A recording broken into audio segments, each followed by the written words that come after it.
Aujourd'hui, je vous propose une enquête totalement folle. Chercher un souterrain qui relie un château à une abbaye qui se trouve juste derrière moi, le château d'Antenaise. Je vous propose de visiter ce lieu dans le cadre des Nuits de la Mayenne, un festival qui vous donne rendez-vous ici, le mardi 4 août à partir de 19 h.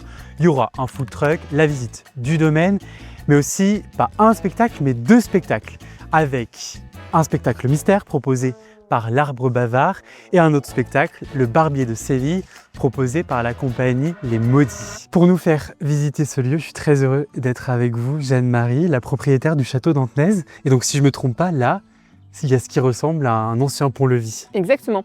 Nous avons donc ici un pont-levis qui daterait du XVe siècle, qui comporte encore un panneau d'armoirie en tuffeau, qui a été qui date de 1607, nous avons sa date précise, et qui représente qui est composé de 6 écus et un écu en bas à droite qui est non identifié à ce jour et qui est composé de 4 quartiers dont on imagine sans doute l'alliance de famille, mais pour l'instant le mystère reste à percer. Ça fait 5 ans que vous avez racheté ce château et depuis c'est un vrai travail d'investigation sur l'histoire de ce château que vous êtes en train de mener. Exactement, donc c'est tout à fait le mot, c'est une enquête au quotidien, car au-delà des travaux qui, comme vous l'imaginez, nous occupent pas mal de temps, nous avons aussi eu cette volonté d'avoir une démarche un peu, on va dire, globale, d'aller chercher des documents qui nous permettaient de mieux comprendre le lieu, de comprendre son histoire. On est juste devant la façade du château et on voit quand même qu'il y a différentes parties, différentes époques. Bien, donc je vous disais que donc René d'Antenaise a reconstruit cette maison en 1640 sur les restes d'une forteresse. À l'époque, donc, il avait plutôt les moyens et envie de faire une maison, on va dire, confortable. Donc il a fait de grandes ouvertures et quelques coquetteries comme cette échauguette.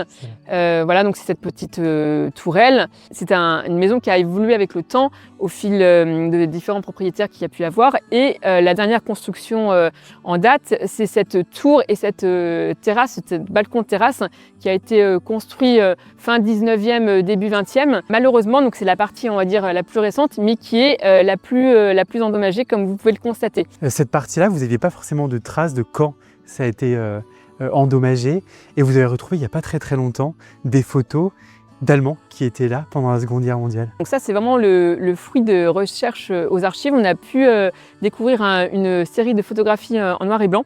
L'une d'entre elles montrait justement des soldats allemands qui faisaient sécher leurs bottes sur ce balcon.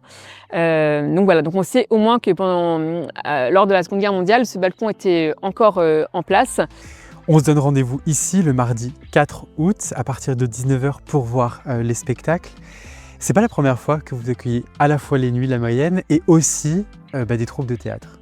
Une des premières Nuits de la Mayenne en 1977 a lieu au château d'Antenaise, un 4 août également. Donc ça, c'est vraiment un petit clin d'œil de l'histoire. Extraordinaire. Et encore un travail d'archives, nous avons découvert que René d'Antenaise, donc toujours lui, entretenait une troupe d'Égyptiens.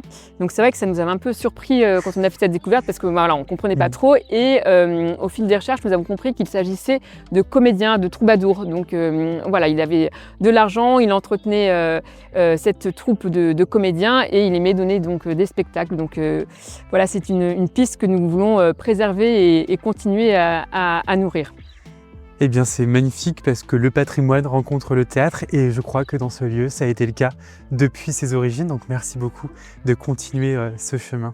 Du coup Jeanne-Marie, le tunnel il est où? Mais effectivement, la légende locale dit qu'il y a un souterrain qui partirait d'Antenaise. Donc si vous êtes curieux et que vous aimez ramer, je vous invite à le découvrir et à partir à l'aventure. Paul, comment on fait pour aller là-bas? Paul? Paul? Paul, Jeanne-Marie?